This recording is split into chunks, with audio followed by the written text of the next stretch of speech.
Bismillahirrahmanirrahim. At NASA's Wallops Flight Facility in Maryland, there is a painting showing Tipu Sultan's army fighting the British with rockets. It comes as a surprise to many people that the American national anthem, the Star Spangled Banner, was inspired by the rockets invented by a Muslim king, Tipu Sultan of Mysore, India. I am Professor Nazir Ahmed, scientist, NASA projects, currently serving as director of the American Institute of Islamic History and Culture, based in California.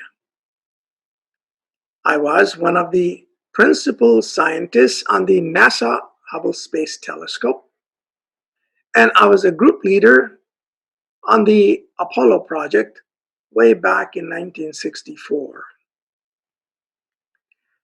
The American Institute has been engaged since 1999 in highlighting the contributions of Islamic civilization in a global context. Our website, historyofislam.com, has had more than 3 million hits from all corners of the globe since its inception. The Institute is starting this series to highlight, showcase, articulate, project, and preserve the Islamic culture of South Asia. It is a long-term global effort that is supported by scholars from around the world. South Asia includes the vast region bounded by the Indian Ocean to the south, the Himalayas to the north, the Iranian desert to the west, and the jungles of Myanmar to the east. Today, it embraces the nation states of Afghanistan, Pakistan, India, Bangladesh, Nepal, and Sri Lanka. Islam entered this region some 1400 years ago through trading routes in Kerala, which is in southwestern India. It spread through the dedicated efforts of awliya from Mazar-e-Sharif, that's in Afghanistan, Multan and Lahore, they are in Pakistan, Delhi and Ajmer in India, Sylhet in Bangladesh, and the Deccan in southern India. In its wake, it has left its impact on every aspect of life: language, art, architecture, handicrafts, philosophy, religion, clothes, and even cuisine. Indeed, the richness of this culture is second to none in the world. Which other culture can boast of the Taj Mahal of Agra, the Red Fort of Delhi, the Badshahi Mosque of Lahore, the Ghorid Minaret of Jam in Afghanistan, the Chini Masjid of Saidpur in Bangladesh, the Red Mosque of Sri Lanka, the Gol Gumbaz of the Deccan, the eloquence of Allama Iqbal, or the universal appeal of Mirza Ghalib, the master poet of the Urdu language. There are clouds hovering over the legacy of this rich Islamic culture. Extreme political movements look at the rich mosaic of South Asian culture through a binary lens of Hindu versus Muslim, and that's not right. It would be a sad day indeed if the extreme right forces succeed in hiding or destroying the legacy of the rich South Asian Islamic culture, humankind will be the poorer for it. Our first event focuses on the life and times of Tipu Sultan of Mysore, an extraordinary man who lived in extraordinary times and left his trail like a meteor shooting across the skyline of global history. We plan to follow it up with a series of broadcasts on historical figures, kings, saints, writers, poets, monuments, literature, and culture of South Asian Islam in the months to come. Now, a few words about Tipu Sultan. The 18th century was one of profound intellectual and political transformations. It was the age of Voltaire and Rousseau in France. Riding high on the scientific discoveries of Sir Isaac Newton, Europe entered the age of enlightenment. Old ideas and old institutions were challenged, and new ones were advanced to replace them.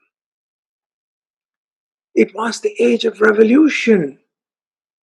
The American Revolution of 1776 to 82 threw off the English rule in North America, and a new and mighty nation, the United States of America, was born. The French Revolution of 1789 to 91 challenged the monarchies of the world, and Europe resonated with cries of liberty, equality, fraternity. It was the beginning of the age of merchants and the end of the age of absolute monarchs. Companies such as the British East India Company made their appearance on the world scene and were the forerunners of the age of colonialism. It was the age of Jefferson and George Washington, of Louis XVI and Napoleon Bonaparte. And yes, it was the age of Tipu Sultan, whose path crossed the path of the major historical figures of his era. The India of Tipu Sultan was in an advanced stage of implosion. The Mughal Empire collapsed from within under its own weight, and its place taken up by local Nawabs and Rajas. The internal rivalries between local rulers gave an opportunity to the European powers to play off one against the other and advance their own political interests. In 1739, Delhi was sacked by Nadir Shah. The Marathas raided far and wide, Bengal in 1742, Jaipur in 1746, Delhi in 1750, Karnataka and Tamil Nadu as late as 1791, causing widespread death and destruction. According to contemporary Dutch sources, the Maratha raids killed 40,000 people in Bengal alone and destroyed its economy. A weakened Bengal fell to the plots of the British at the Battle of Plassey in 1757. To characterize these raids as Hindu versus Muslim is a travesty of historical truth. It should not be done. These were raids conducted for gold and loot. Into this world was born Tipu Sultan, son of Hyder Ali, in 1750. in a village near the modern city of Bangalore. Hyder Ali had risen as an army officer in the service of the Raja of Mysore until 1760, when he became the de facto ruler of the state. Consolidation of Mysore territories clashed with the expansionist designs of East India Company and the self-interest of the Nizam of Hyderabad and the Marathas. A series of wars ensued called the Anglo-Mysore Wars, four of them between 1768 and 1799. The sword of Tipu Sultan held off the British Empire for 40 years until the Sultan fell in battle in 1799. Had history been more kind to the Sultan, he would have been hailed as the George Washington of India, the heralder of a new age of science, technology, political enlightenment, and economic development in Asia.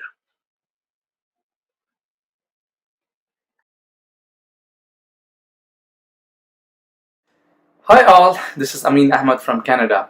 The title of my presentation is How Hyder Ali and Tipu Sultan Inspired America's Fight for Freedom. I'm going to speak on how these two warrior kings from South Asia awed America's founding fathers, their fellow revolutionaries, as well as ordinary Americans during the country's formative years. Let's begin with how American revolutionaries celebrated the victories of Hyder Ali and Tipu Sultan, including the Battle of Polydor. The Second Continental Congress of USA, represented by 13 British colonies in North America, declared independence from Great Britain on 4th July 1776. As Britain tried to subjugate the fledgling country, Americans looked up to Britain's enemies to draw inspiration in their own struggle. Thus, the Americans took a very keen interest in Britain's conflicts with Mysore Kingdom, many thousand miles away. And The Americans readily found support from France, which was keen to get back at Britain for their for its defeat in the 7 years war of 1754 to 63. Now, many other European powers allied with either English or French in what turned out to be a global, it turned out to be a conflict that was fought across each other's colonies, spanning much of the globe. In 1780, in far-away Mysore Kingdom, the East India Company was suffering one of its worst reverses in its military history. This was at the hands of Hyder Ali and Tipu Sultan, who were supported by the French. Now, the humiliation which Tipu gave to the British at the Battle of Polydor in September 1780 reverberated throughout America, where the news was received on August 23rd, 1781. On October 19th, 1781, the British land force led by Charles Cornwallis surrendered to the Americans led by George Washington. And 9 days later, Washington's victory, along with those of Mysore Kingdom under Hyder Ali's rule, was celebrated at the Presbyterian Church in Trenton, New Jersey. In the afternoon that day, the gathering drank 13 toasts, accompanied with a discharge of artillery, and one of which was for, quote, the great and heroic Hyder Ali. Let's move on to another interesting fact: how Hyder Ali's name was invoked to recruit US Navy's earliest known sailors, and how a ship named after him gave USA one of its greatest naval victory. Despite Washington's victory in October 1781, America was far from being an independent nation. The British still ruled the seas. In 1782, the state of Pennsylvania purchased Hyder Ali, a single-mast ship, and equipped it with cannons to help protect American vessels. Now, Hyder Ali is an anglicized version of Hyder Ali. The names Hyder Ali and Tipu Sultan, or Hyder Ali and Tipu Sahib, as they were pronounced and known in North America.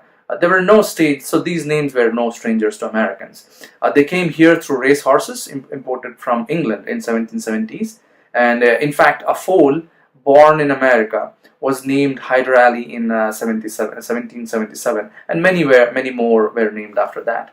Now, 23-year-old Lieutenant Joshua Barney, who had just joined the U.S. Navy, arrived in Philadelphia and was honored with the command of Hyder Ali, the ship. Assigned with recruiting men, Barney used a poem penned by Philip Morin Frenno to attract young American men to the ship.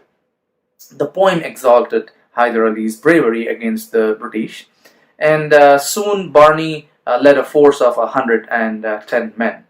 And on April 8, 1782, Barney led Hyder Ali to a victory over General Monk, a much bigger ship, a much larger ship belonging to the British. Now, Philadelphia burst in celebrations. Ballads were made upon this brilliant victory and sung through the streets of the city. And echoing with the name of Barney was that of Hyder Ali. Now let's move on and see how Hyder Ali and Tipu Sultan's battles influenced America's freedom negotiations. Now, George Washington, Benjamin Franklin, John Adams, Thomas Jefferson, Alexander Hamilton, and James Madison. So these are among the most important figures that helped form USA and shaped its destiny in infancy. These are its founding fathers. In 2010, the National Archives collaborated with the University of Virginia to host historical documents related to the founders of USA on a website.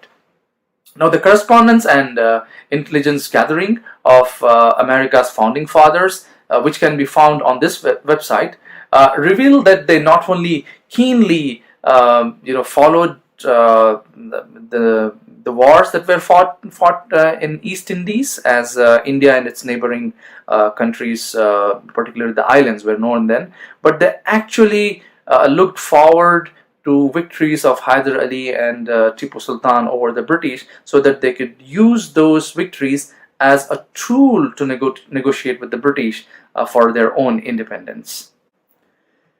There are numerous letters and correspondences that name Hyder Ali or refer to the fate of British in India during the rule of either Tipu Sultan or Hyder Ali. Particularly, there are many battles with the British. I'm selecting a few.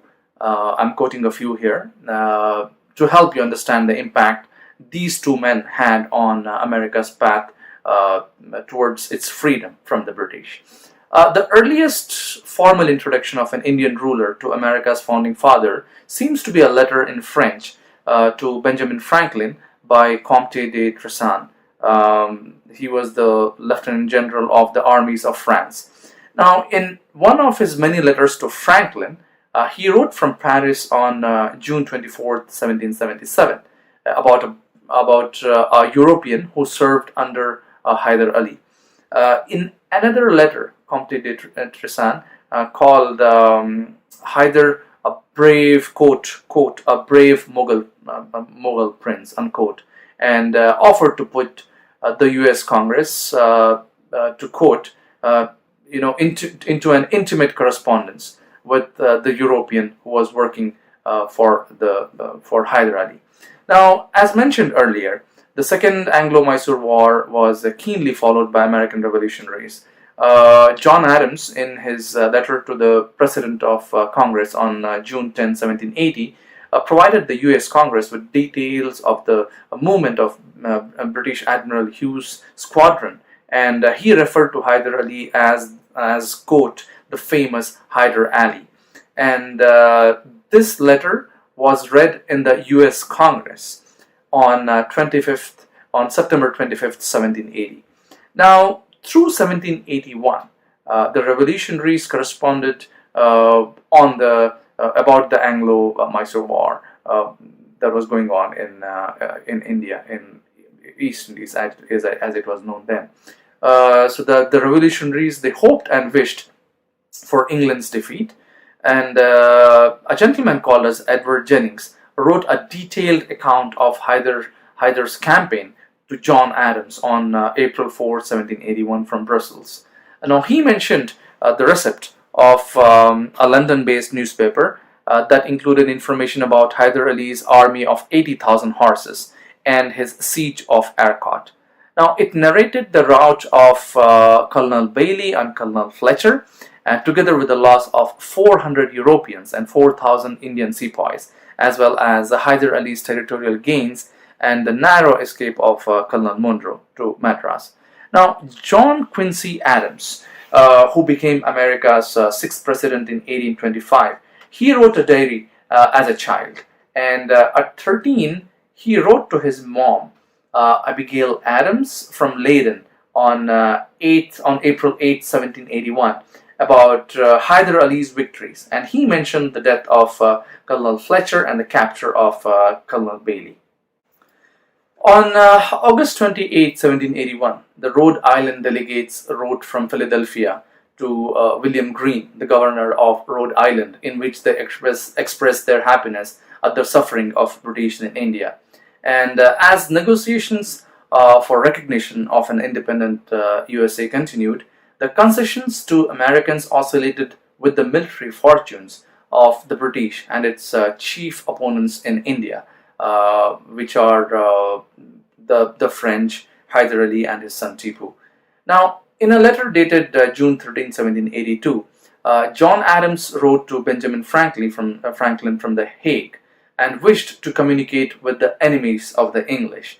And then on June 25, 1782, James Madison wrote to a gentleman, Edmund Randolph, from Philadelphia, and discussed the issues that affected America's independence. And these included Hyder Ali regaining an upper hand over veteran Englishmen, Ayr Coote, in the battlefield.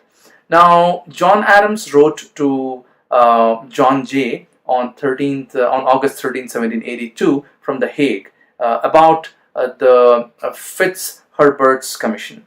Now, this was constituted in the United States of America. This commission was authorized to work with the four powers, quote, that were at war with Great Britain. But Adams was not very sure if one of these referred to Hyder Ali or the Marathas, who also were in conflict with the British around the same time.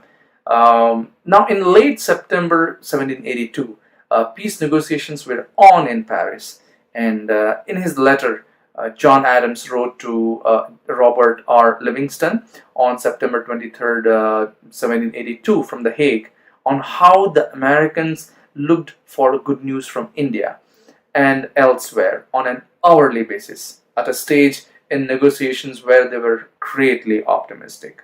Now, on December 24, 1782, the Virginia delegates wrote to Benjamin Harrison from Philadelphia, and they said that they had received a report that the French, with Hyder Ali's help, had actually captured Madras, though they did not have an official confirmation of it. Now, a treaty was formally signed between Britain and USA on 3rd September 1783.